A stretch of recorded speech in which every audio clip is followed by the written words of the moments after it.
अल्हम्दुलिल्लाहिल्लज़ी हदाना लिल-इस्लाम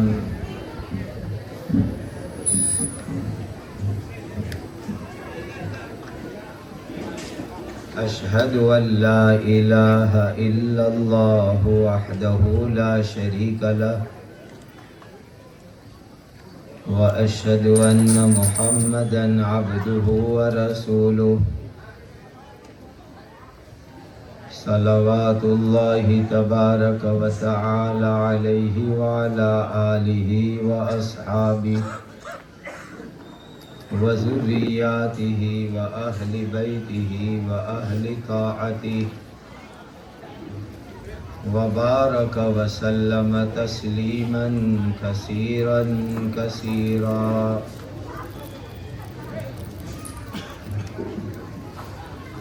अम्मा बादु फ़अऊज़ु बिल्लाहि मिनश शैतानिर रजीम।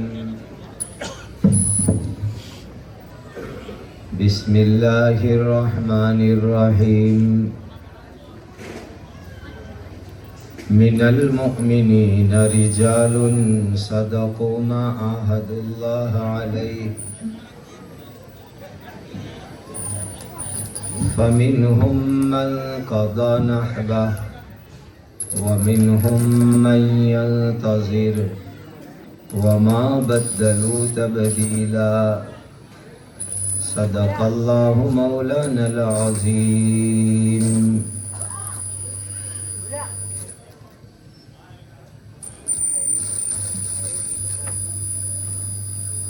ये प्रोग्राम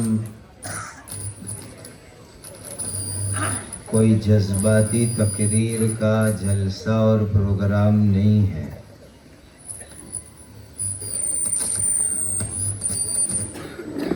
आज 26 जनवरी 2026 है।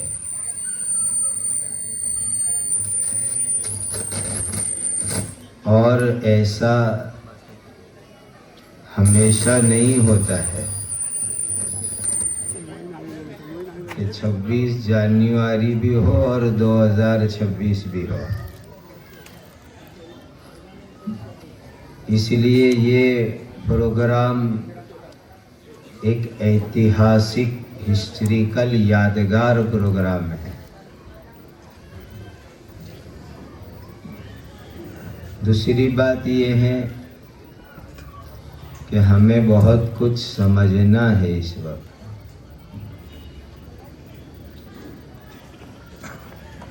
एक तो ये है कि 15 अगस्त और 26 जनवरी ये दो अलग अलग हमारे राष्ट्रीय त्यौहार है। 15 अगस्त को देश को आज़ादी मिली 1947 और 26 जनवरी 1950 को हमारा कॉन्स्टिट्यूशन बंधारण प्रजासत्ताक भारत का ये रेगुलर हुआ, अमल में आया। ये दोनों अलग अलग जो है यादगार दिन है।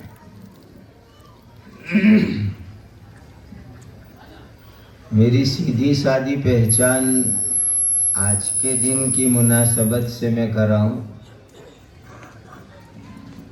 तो अल्हम्दुलिल्लाह बहुत खुशी है मुझे, अल्लाह का शुक्र अदा करता हूँ कि my father he was a freedom fighter of India.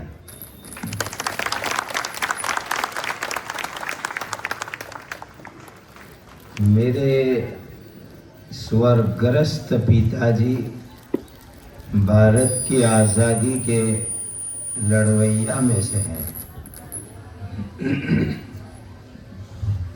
और आगे की एक बात कहूँ, बहुत ध्यान से सुनिए।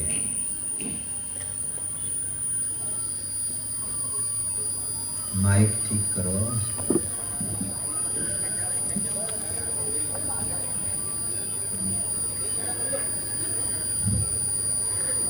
दूसरी इंपॉर्टेंट बात ध्यान से सुनिए।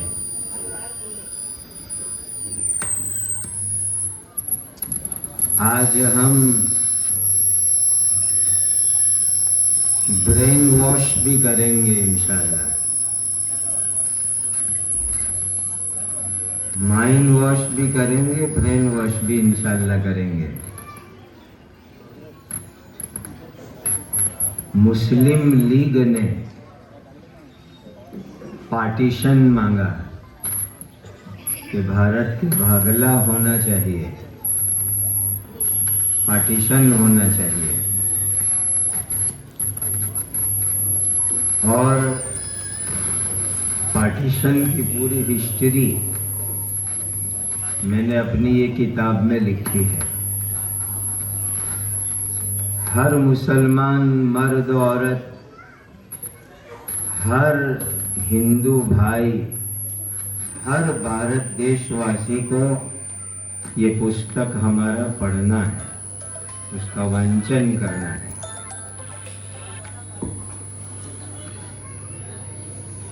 जब मुस्लिम लीग ने पार्टीशन मांगा कि भारत का पार्टीशन हो, अखंड भारत के टुकड़े हो,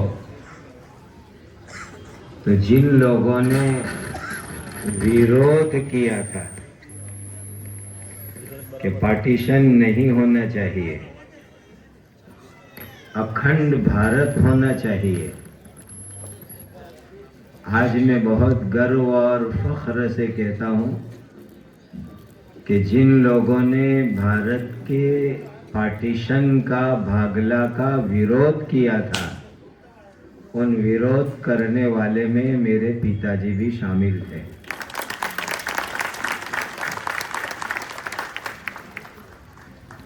वो ब्लड और खून मेरी रगों में, नसों में दौड़ता है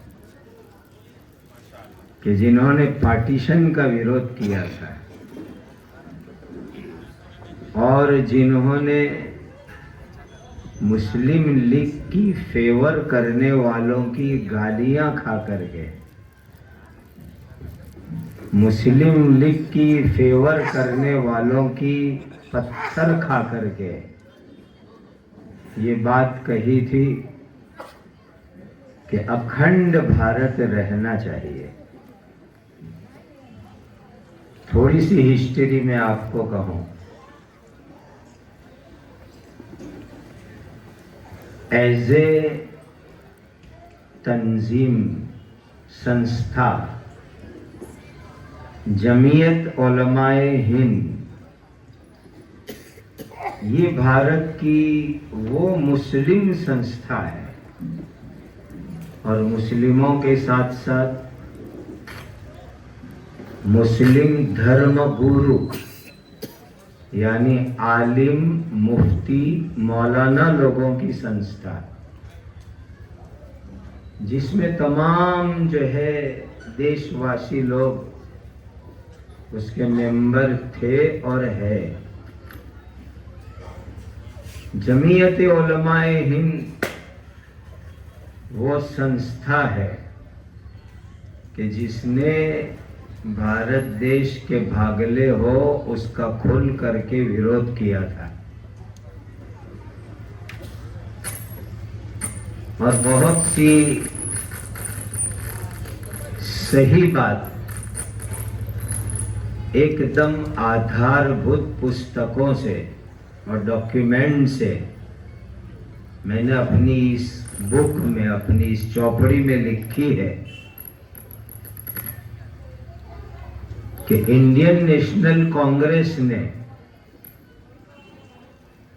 और महात्मा गांधी जी ने, मैं लास्ट वीक पोरबंदर में था, और सरदार वल्लभ भाई पटेल ने, पंडित जवाहरलाल जी नेहरू ने इंडियन नेशनल कांग्रेस की मीटिंग में भारत के भागले का आखिर में मंजूर करने का ठराव पास किया था। लेकिन जमीयत उलमाए हिंद एक ऐसी संस्था है कि जिसने आखिर तक भारत के भागले का विरोध किया है कि हरगिज पार्टीशन नहीं होना चाहिए। आज हम बहुत गर्व और फख्र से कहते हैं कि जमीयत उलमाए हिंद ये वो संस्था है कि जिसने पार्टीशन का आखिरी सेकंड तक विरोध किया है और यूं कहा था, जब इंग्लैंड से पार्लियामेंट ने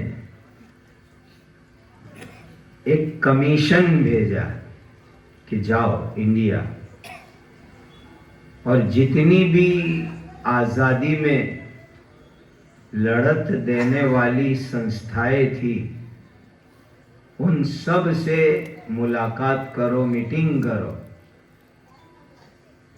और पूछो कि तुमको आज़ादी कैसी चाहिए। बड़ी बड़ी हमारे देश की संस्था और बड़े बड़े व्यक्तियों से ब्रिटिश कमीशन ने मुलाकात की। जब जमीयत उलमाए हिंद का कमीशन डेपुटेशन मिला तो उस वक्त जमीयत उलमाए हिंद के प्रेसिडेंट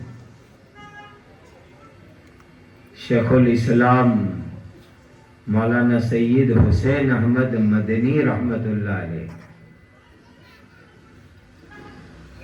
जिन्होंने भारत की आज़ादी के लिए 10 साल से ज्यादा अंग्रेजों की जेल की सजा भुगती है।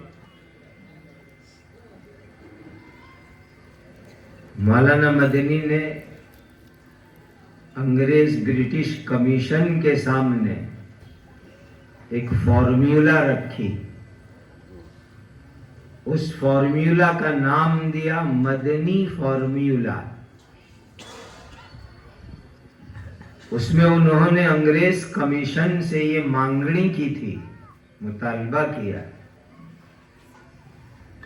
कि हम भारत को, हिंदुस्तान को डिवाइड करना नहीं चाहते,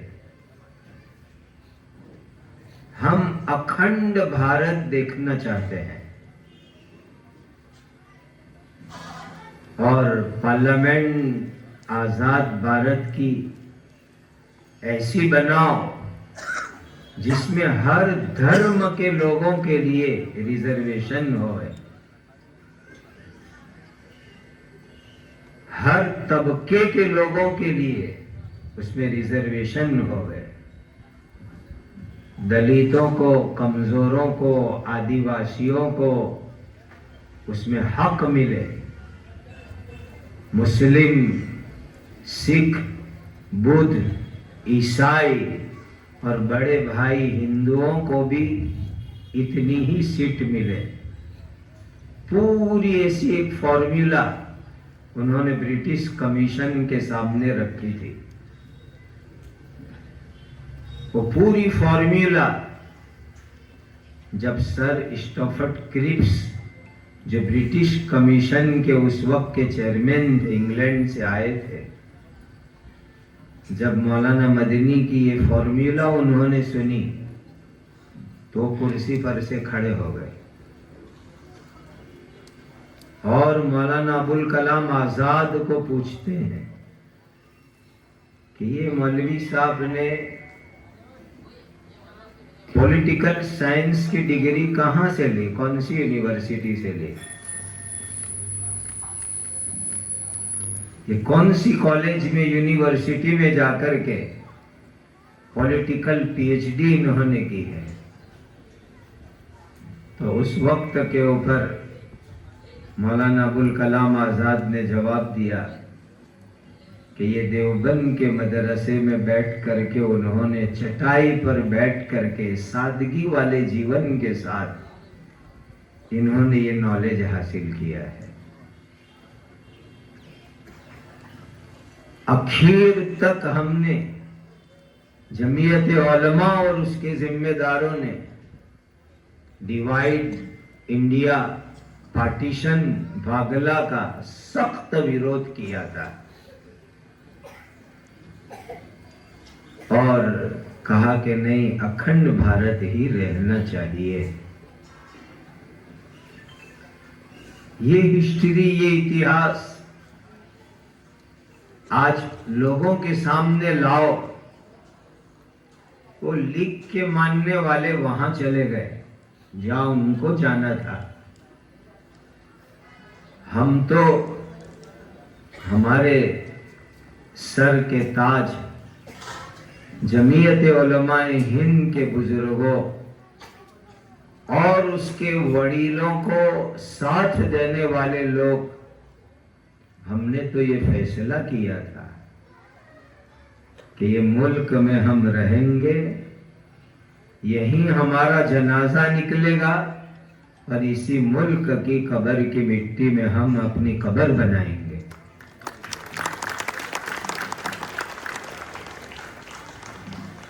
इस मुल्क की मिट्टी में हमारी कब्र बनेगी, ये हमने फैसला किया था और आज भी हमारा फैसला यही है। आज भी यही फैसला रखते हैं कि देश प्रेम, देश की वफादारी और देश के लिए जब जरूरत पड़े जान तो जान, माल और जिंदगी की कुर्बानी देने भी हम तैयार हैं।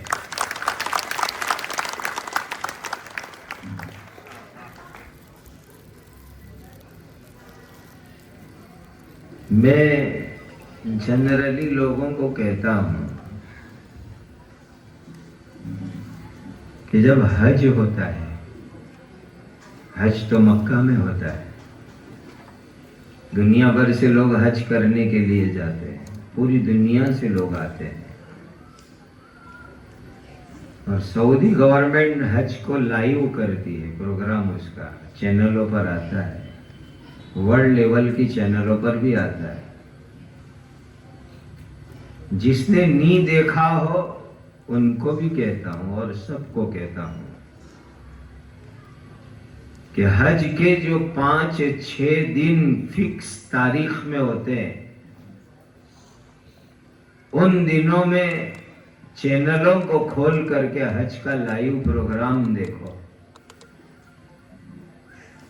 यूनिवर्स, पूरे जगत से, ऑल ओवर वर्ल्ड से मुसलमान जब मक्का की पवित्र भूमि पर हज करने के लिए पहुंचते हैं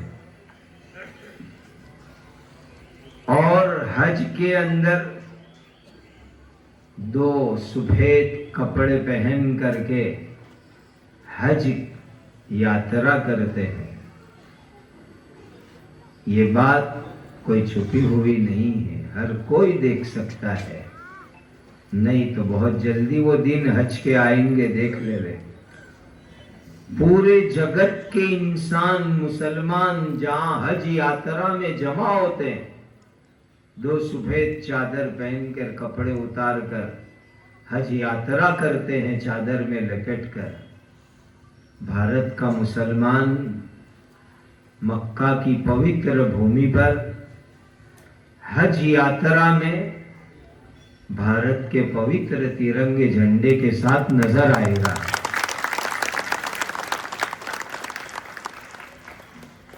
भारतीय मुस्लिम मक्का की पवित्र भूमि पर जाकर के भी भारत के तिरंगे झंडे की शान को ऊंची करता है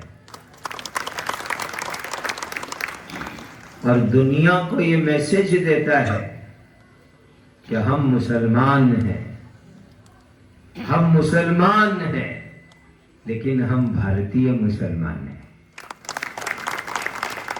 हम भारत के वफादार मुसलमान हैं। ये दुनिया को मैसेज देता है ये मुसलमान। आजादी बहुत कुर्बानियों के बाद मिली है।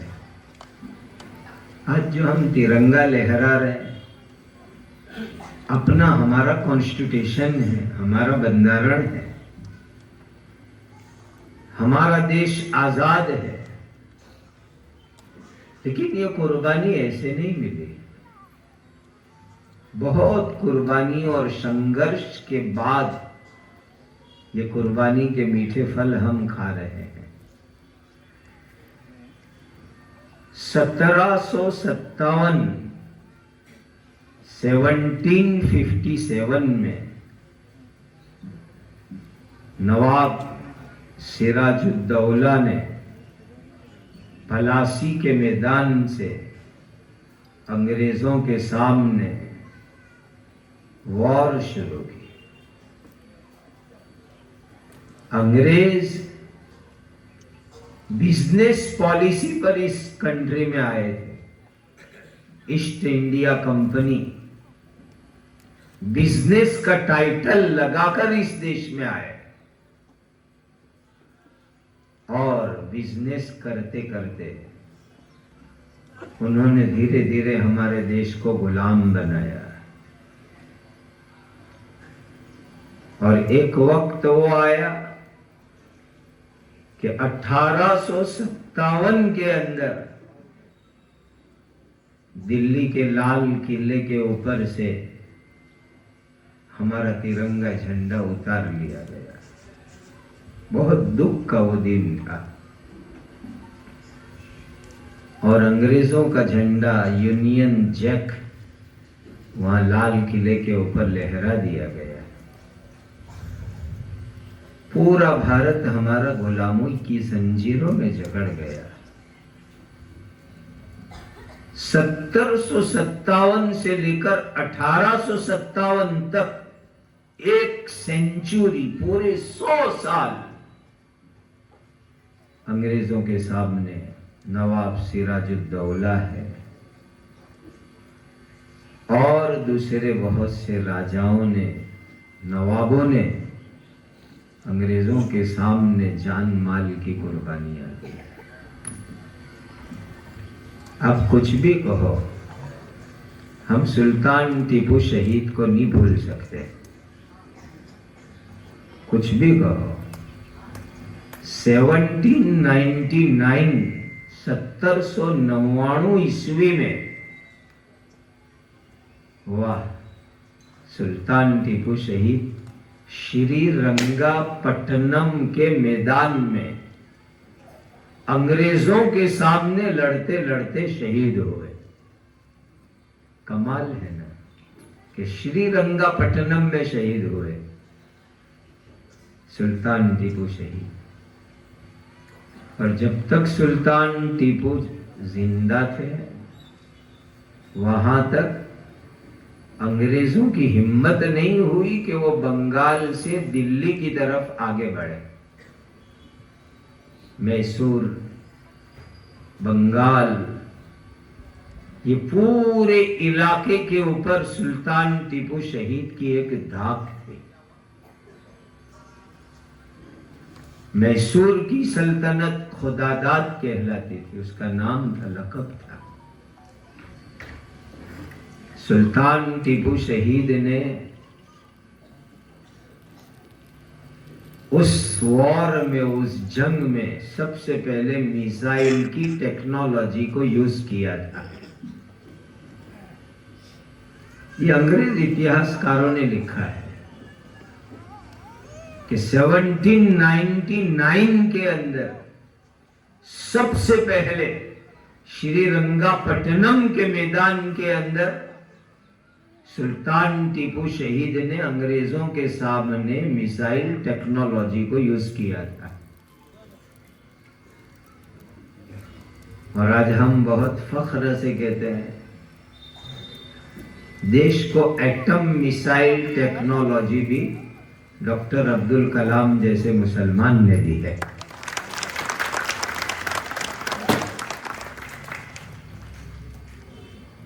डॉक्टर अब्दुल कलाम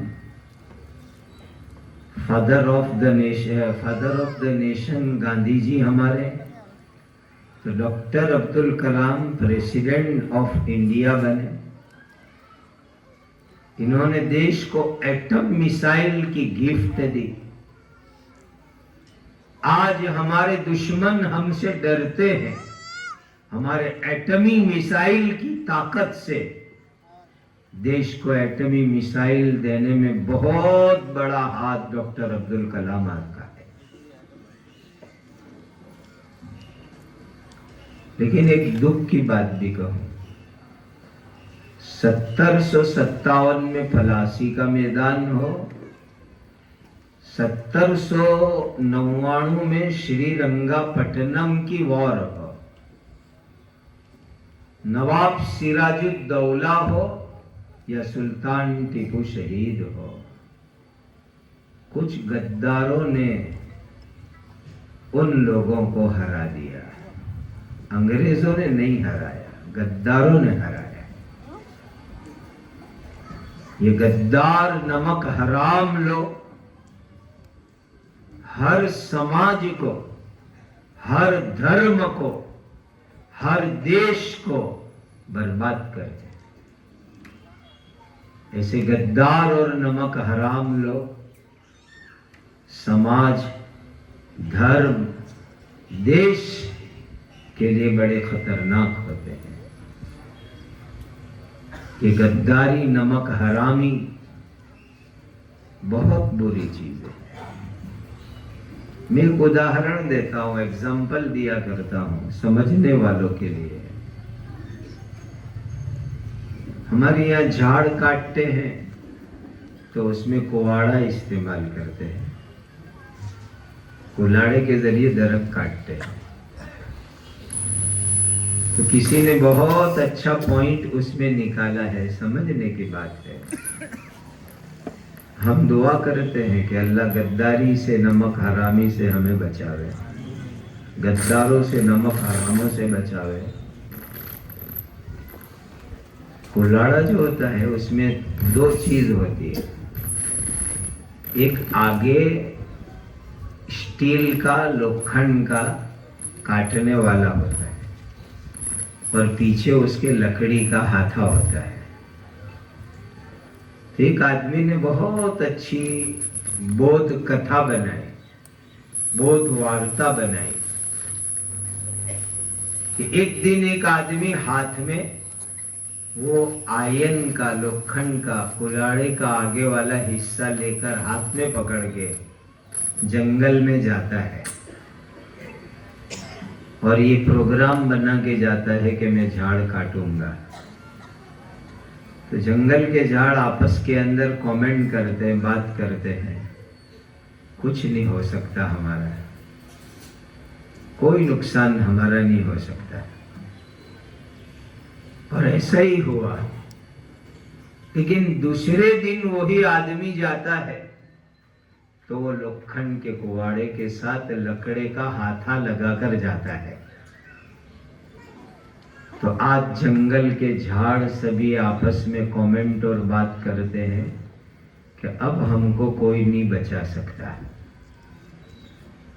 कल अकेला लोखंड का कुहाड़ा आया था, आज हमारी कम्युनिटी का एक आदमी गद्दारी करके उसके साथ हो गया है। इसलिए कि लोखंड के कुहाड़े के साथ लकड़े का हाथा लगाना पड़ता है।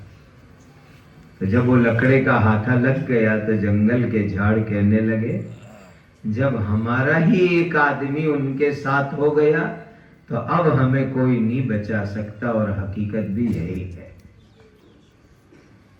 ये गद्दार लोग, नमक हराम लोग हर समाज, हर धर्म, हर देश के लिए बड़े खतरनाक होते हैं। और याद रखो, ये दुनिया में भी खतरनाक है, कयामत के दिन भी बड़ी बुरी चीज है। उनको सजा होगी ऐसे लोगों को, अल्लाह के दरबार में भी ऐसे लोगों को सजा होगी, गद्दारी करने वालों को, नमक हराम लोगों को। ये दोनों हमारी वॉर पूरा मिलिट्री पावर है, लेकिन उसके बावजूद भी 1757, 1799 में हम अंग्रेजों के सामने हार गए गद्दारों की वजह से। 1857 में देश पूरा गुलाम बन गया, मुकम्मल गुलामी हो गई। उसके बाद पंडित मेवाराम जी गुप्ता ने हिस्ट्री जो लिखी है, उस बुक के अंदर लिखते हैं कि 1857 के अंदर नाकाम होने के बाद बहुत जुल्म हुआ भारतवासियों पर। अंग्रेजों ने बहुत जुल्म किया। इतिहासकार पंडित मेवाराम जी गुप्ता लिखते हैं, हमने इस बुक में रेफरेंस लिखा है उसका, 5.5 लाख मुसलमानों को कत्ल किया गया 1857 में। 5.5 लाख मुसलमानों को, और 55,000 मौलवियों को, आलिमों को, मुफ्तियों को अंग्रेजों ने फांसी पर लटकाया था। और दिल्ली से लेकर के मेरठ तक हर झाड़ पर, हर दरख्त के ऊपर फांसी का माचड़ा लटक रहा था। और अंग्रेज लोग आलिमों को, मौलवियों को, मुफ्तियों को फांसी पर लटका रहे थे। ये सिर्फ 1857 की बात कर रहा हूं।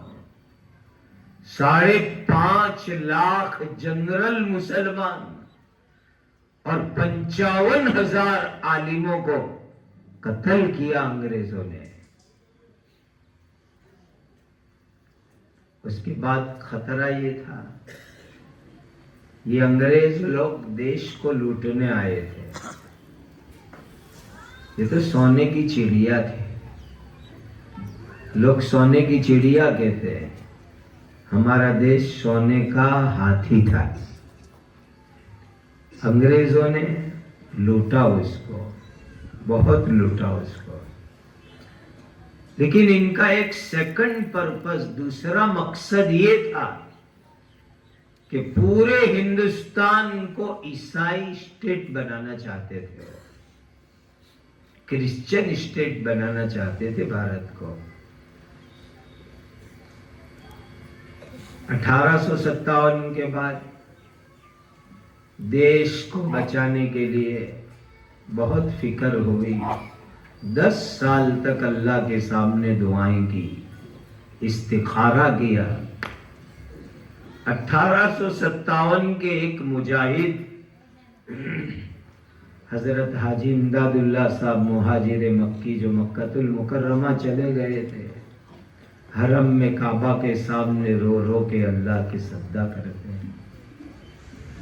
10 साल की दुआएं, फिक्रे और मशवरे के बाद ये तय किया कि उत्तर प्रदेश में सहारनपुर डिस्ट्रिक्ट में देवबंद नाम के गांव में एक मदरसा बनाओ, एक दारुल उलूम बनाओ, एक यूनिवर्सिटी बनाओ। और उसके पर्पस में एक पर्पस ये रखा कि भारत की आजादी के लिए मुजाहिदीन तैयार करना है। उस यूनिवर्सिटी में, उस मदरसे के अंदर जो स्टूडेंट्स तैयार होंगे वो भारत की आजादी के लिए जान देंगे, माल देंगे।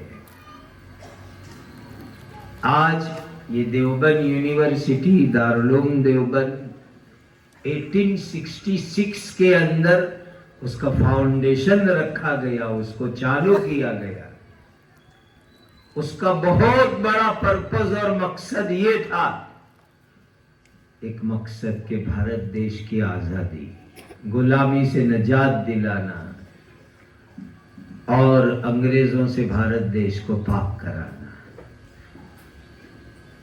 आगे सुनिए। आज लोग मदरसों को नफरत और गंदी नजरों से देखते हैं।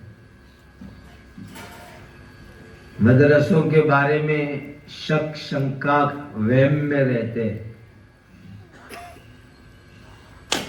और अब तो मदरसे में बेचारे सफाई करने वाले की भी खैर नहीं, उसकी भी जो है पूरी डिटेल मांगते हैं, बच्चों की, मदरसों की, स्टूडेंट्स की, टीचर्स की। इन्हीं मदरसों ने भारत देश को हर तरह की कुर्बानी देकर के आजाद कराया है, हर तरह की कुर्बानी देकर के। आज इसको शंका की नजर से लोग देख रहे हैं। दारुल देवबंद, उसका बहुत बड़ा मकसद था भारत देश की आजादी, और वो मकसद के अंदर कामयाबी हुई। उस मदरसे से डिग्री लेने वाले फर्स्ट स्कॉलर, पहले स्कॉलर, जिनको बहुत अच्छा बिरुद लक़ब दिया गया, हजरत शेखुल हिंद रहमतुल्लाह अलैह, जिनका नाम महमूद हसन था। अंग्रेज ये कहते थे कि ये 4.5 फुट का मौलवी है, लेकिन पूरे ब्रिटिश एम्पायर को इसने हिला दिया है। अंग्रेज ये कहते थे कि अगर महमूद हसन को जला करके राख बना देंगे तो उसकी राख में से भी अंग्रेज दुश्मनी निकलेगी। उस इंसान ने, he was the first scholar of the Darul Deoband, पहले डिग्री लेने वाले वो स्टूडेंट, जिन्होंने भारत की आजादी के लिए रेशमी रुमाल चरवड़ चलाई। मुसलमान ही नहीं जानते इस मूवमेंट को। बहुत बहुत बाद में जब इस मूवमेंट के 100 साल पूरे हुए तो हमारी भारत सरकार ने 5 रुपए की टिकट उसकी यादगिरी के अंदर छापी। मैंने वो टिकट का फोटो अपनी इस बुक में लिया है, आप देखोगे तो हैरान रह जाओगे। और जब उस टिकट का विमोचन हुआ था दिल्ली में, तो राष्ट्रपति प्रणब मुखर्जी की साहब के हाथ से जब उसका हुआ विमोचन, उस प्रोग्राम में मैं मौजूद था। तो भारत के राष्ट्रपति प्रणब मुखर्जी के शब्द जो थे वो भी मैंने इसमें लिए हैं। उन्होंने कहा, भारत देश को फख्र है कि इस भूमि पर शेखुल हिंद मौलाना महमूद हसन जैसे इंसान ने जन्म लिया। और आज एक बात और कहूं, मैंने पूरी हिस्ट्री इसमें लिखी है, आप पढ़िए इसको, वांचन करो इसको। और मैं खुला चैलेंज भी देता हूं इस बात के ऊपर,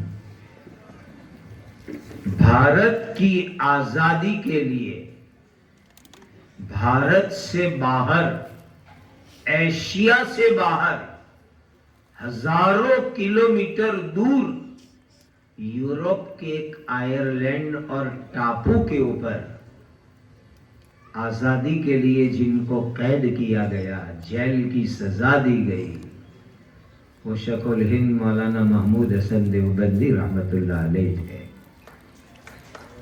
और कोई नहीं। भारत की जेल हुई, अंडमान निकोबार में कारावास की सजाएं हुई। मैं इतिहास का विद्यार्थी हूं, सफर करता हूं, अंडमान भी मैं गया हूं आजादी की पूरी हिस्ट्री वहां स्टडी करने के लिए,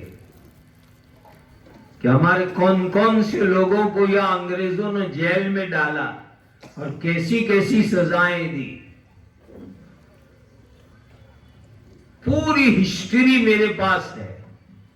लेकिन भारत से हजारों किलोमीटर दूर माल्टा, जो यूरोप का एक आयरलैंड है, टापू है,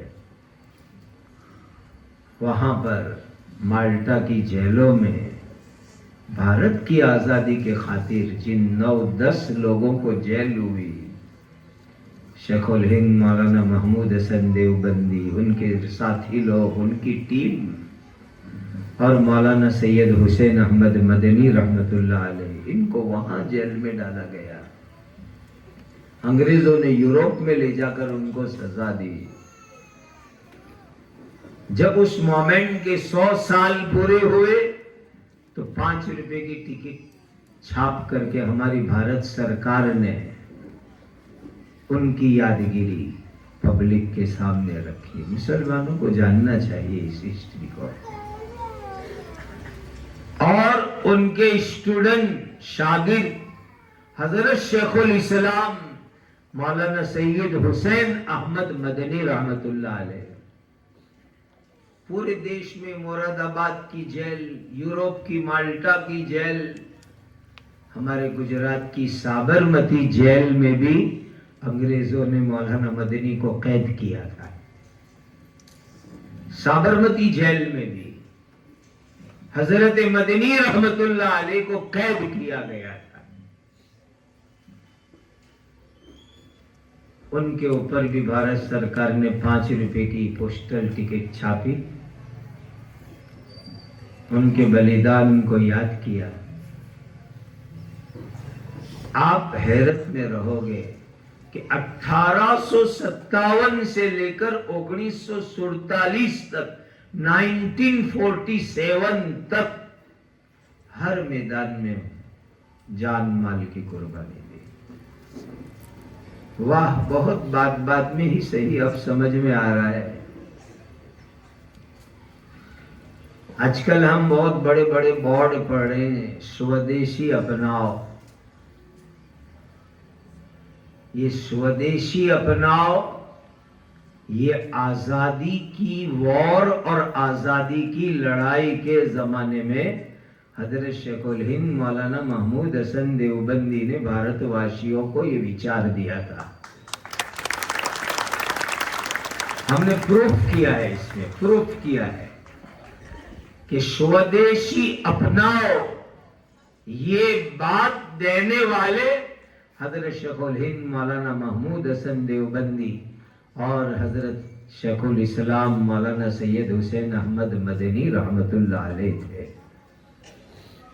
इन्होंने देश को उस जमाने में अंग्रेजों की इकोनॉमी को कमजोर करने के लिए, अंग्रेजों की इकोनॉमी को तोड़ने के लिए ये मूवमेंट चलाई थी, स्वदेशी अपनाओ। और खुद ये लोग रेटिए के ऊपर कपड़े जो तैयार होते थे खादी के, वो पहनते थे और वो कपड़े पहन करके उन्होंने जिंदगी गुजारी है। महात्मा गांधी जी तो बहुत बाद में आए, वो तो अफ्रीका के अंदर थे और वहां वकीलात करते थे। और वो भी एक अजीब चीज है, मैंने जब महात्मा जी की जिंदगी की स्टडी की, वांचन किया,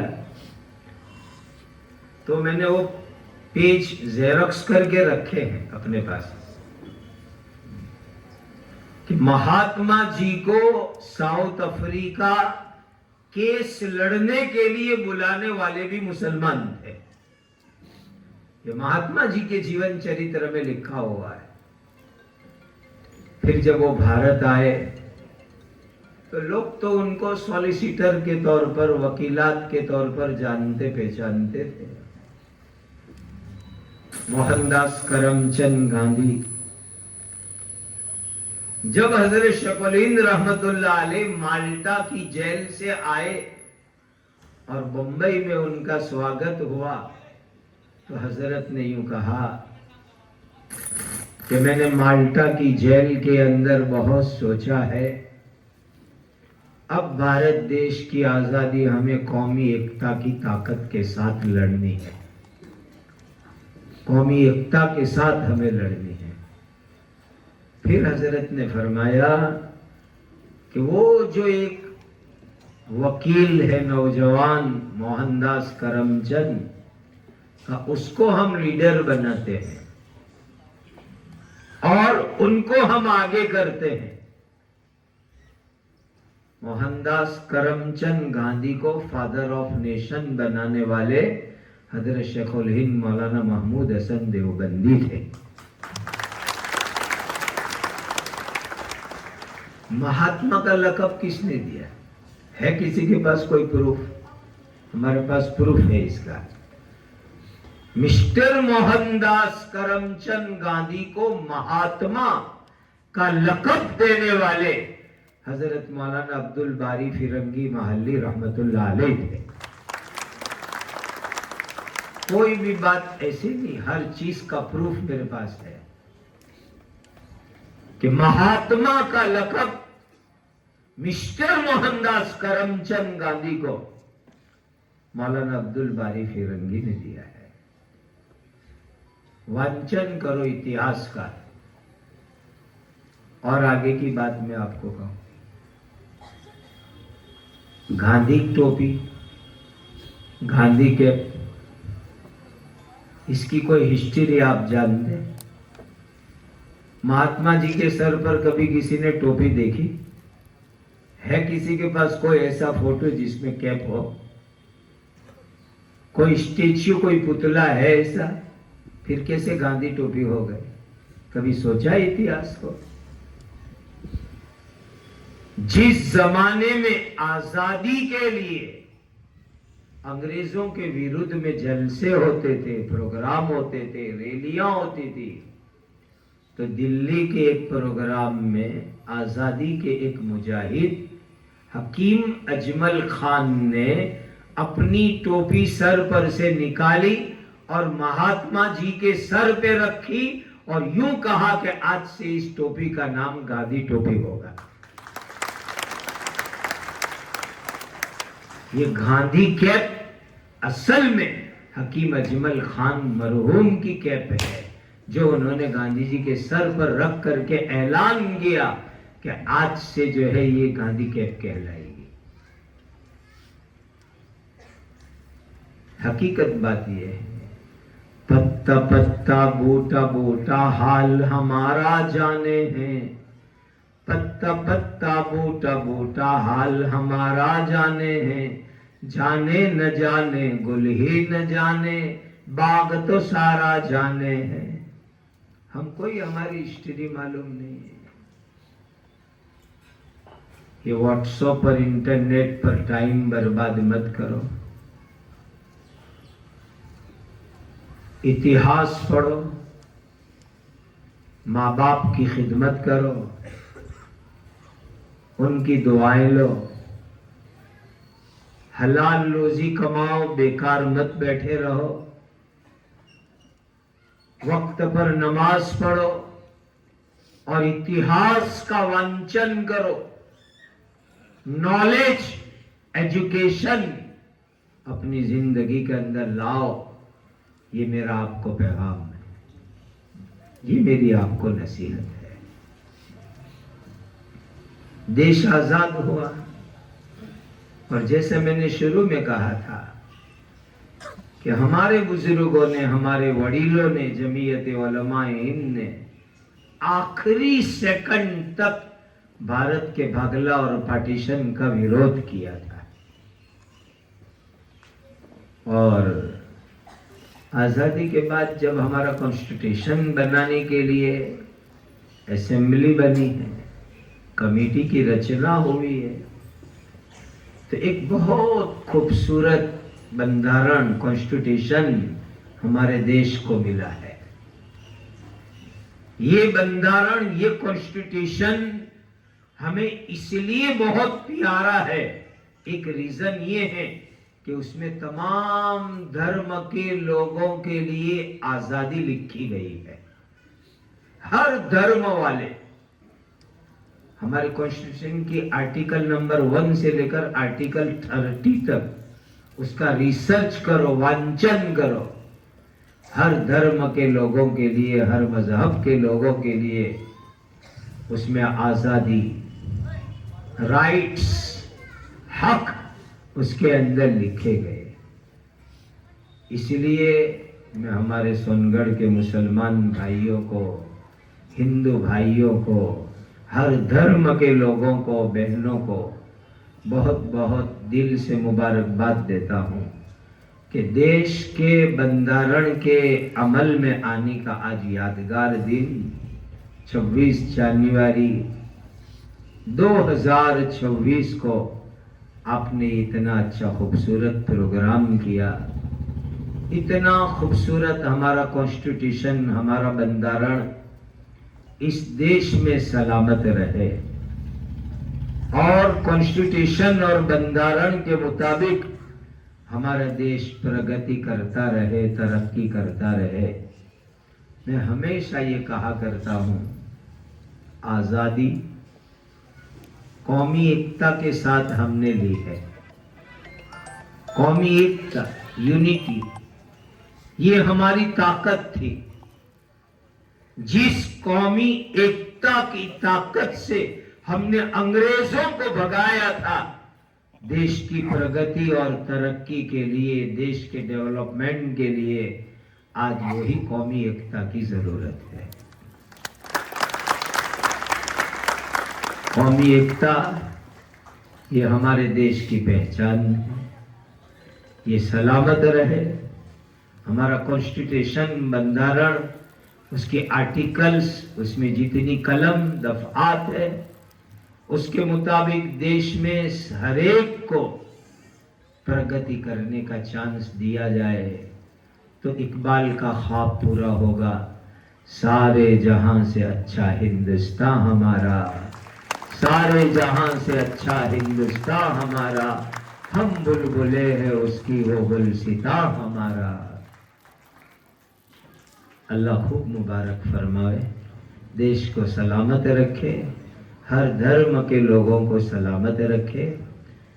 ये 1757 से पहले, फिर 1757 के बाद, फिर 1947 तक बहुत सारी डिटेल है। हमने बहुत सी हाइलाइट्स हमारी इस बुक में लिखी है। हर मुसलमान, हर देश प्रेमी, हर देशवासी को इसका वांचन करना चाहिए ताकि ट्रू हिस्ट्री, सही इतिहास हमारे सामने आए और हम अपने देश को आगे बढ़ाने के लिए कोशिशें करें। कितने न्यूज़ में जो मेरी एक बात न्यूज़ वालों ने ली, मैंने वो न्यूज़ की पेपर कटिंग भी इस बुक के आखिर में लिखी है। मैंने कहा एक मौके पर कि ओनली 15 ईयर, 15 साल हमारे देश में ऐसे दे दो, ओनली 15 ईयर, 15 साल हमारे देश में ऐसे दे दो कि एक भी क्रिमिनल राइट्स न होए, कौमी फसाद न होए, हर धर्म के लोगों को आगे बढ़ने का कॉन्स्टिट्यूशन ने जो राइट्स दिए, हक दिए, वो दो, तो 16वां साल ये होगा कि हमारा भारत दुनिया की महासत्ता होगी।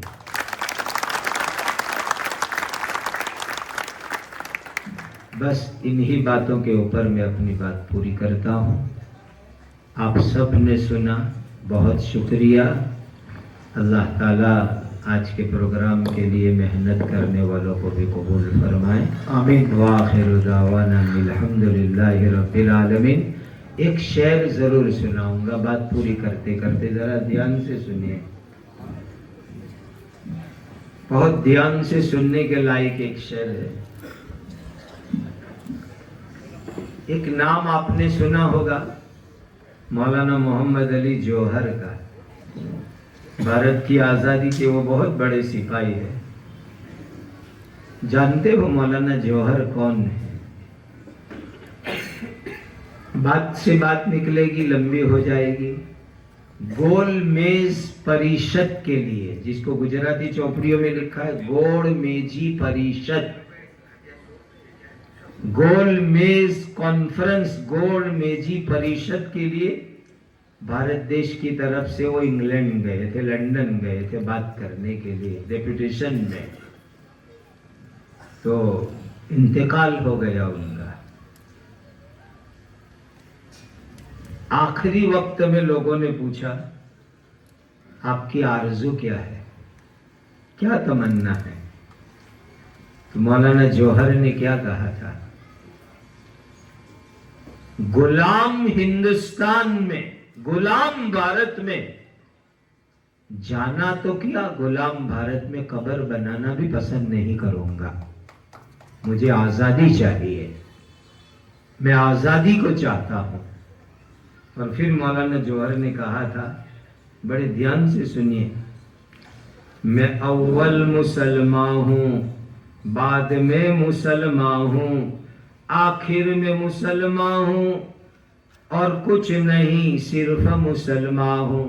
ये मजहब, धर्म, मैं अव्वल मुसलमान हूं, बाद में मुसलमान हूं, आखिर में मुसलमान हूं, और कुछ नहीं सिर्फ मुसलमान। लेकिन जहां देश की बात आएगी, हिंदुस्तान की बात आएगी, भारत की बात आएगी, तो मौलाना जौहर ने यूं कहा, पहले हिंदुस्तानी हूं, बाद में हिंदुस्तानी हूं, आखिर में हिंदुस्तानी हूं, कुछ नहीं सिर्फ हिंदुस्तानी हूं।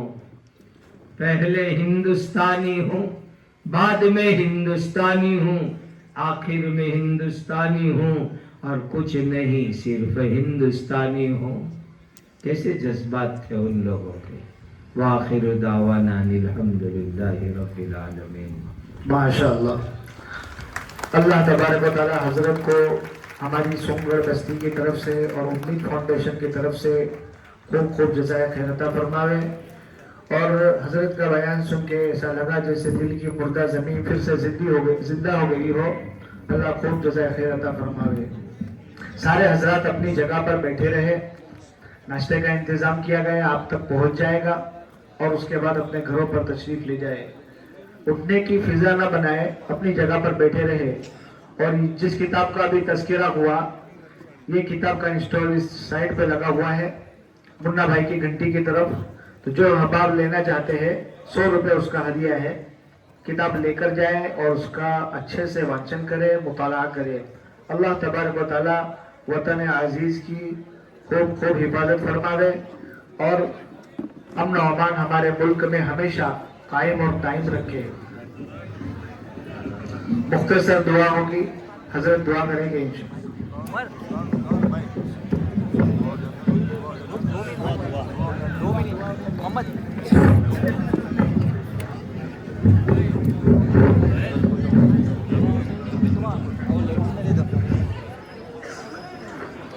अरे तो सिर्फ 2 मिनट रुक जा, उधर चला जा, उधर चला जा, अभी 2 मिनट 2 मिनट। સૌને નમસ્કાર। આજ રોજ 26મી જાન્યુઆરી નિમિત્તે ઉમ્મીદ ફાઉન્ડેશન દ્વારા જે સ્વતંત્ર દિવસની ઉજવણીના ભાગરૂપે આજે પ્રોગ્રામ રાખ્યો છે, એની અંદર હું એઝ એ કોર્પોરેટર છું અહીંયા સાહેબ, અને હું ખરેખર અહીંયા 2 દિવસથી મુસ્લિમ બરાદરો સાથે ખભેથી ખભે મિલાવીને અહીંયા ઊભો છું। નાના છોકરા, બહેનો, વડીલો બધાએ એટલી બધી મહેનત કરી છે, એના માટે હું એમને અભિનંદન આપું છું। ત્યારબાદ એમણે અમને અહીંયા ઇન્વાઇટ કર્યા ને ઇન્વાઇટ કરીને ખરેખર મુફ્તી સાહેબને સાંભળ્યા અમે। સાહેબ તમારો બી ખરેખર આભાર, કારણ કે હિસ્ટ્રીની જે અમુક વાતો હતી તમે જે કરી છે, ખરેખર એ આની અંદર ઘણા બધા બેઠા છે, એમને પણ નહીં ખબર હતી ને મને પણ નથી ખબર છે। તો એના માટે ખરેખર આપનો આભાર છે કે હિસ્ટ્રીની અંદર ખરેખર કેટલા યુગ પુરુષો કામ કરી ગયા, તે બધા જ બહાર નથી આવ્યા। તો આપ બહુ સરસ આ એક પુસ્તક દ્વારા એનું કાર્ય કર્યું છે, તે બદલ બી હું તમને તમારો આભાર અને અભિનંદન કરું છું। ત્યારબાદ અહીંની ટીમને ખૂબ અભિનંદન કે ખરેખર 2 દિવસથી ખૂબ જ સરસ રીતે નાના છોકરાથી લઈને વડીલો બધાએ ખૂબ જ સરસ કામ કર્યું છે ને બધાને અભિનંદન। Thank you. माशाअल्लाह। जो हमारे भाई अल्हम्दुलिल्लाहि रब्बिल आलमीन वस्सलातु वस्सलामु अला सय्यिदिना मुहम्मद खातमिन नबीन व अला आलिहि व सहबिहि अजमाइन या ज़ल जलाली वल इकराम या ज़ल जलाली वल इकराम या ज़ल जलाली वल इकराम रब्बना आतिना फिद दुनिया हसनतन व फिल आखिरति हसना व क़िना अज़ाबन नार अल्लाहुम्मा इन्ना नस्अलुका मिन खैरि मा सअलका मिन्हु नबियुक सय्यिदुना मुहम्मद सल्लल्लाहु अलैहि वसल्लम व नऊज़ु बिका मिन शर्रि मा इस्तआज़ मिन्हु नबियुक सय्यिदुना मुहम्मद सल्लल्लाहु अलैहि वसल्लम व अंतल मुस्तान व अलैकल बलाग वला हौला वला कुव्वता इल्ला बिल्लाहिल अलिय्यिल अज़ीम रब्बना तक़ब्बल मिन्ना इन्नका अंतस समीउल अलीम व तुब अलैना या मौलाना इन्नका अंतत तव्वाबुर रहीम सुब्हान रब्बिका रब्बिल इज़्ज़ति अम्मा यसिफून व सलामुन अलल मुरसलीन वल्हम्दुलिल्लाहि रब्बिल आलमीन।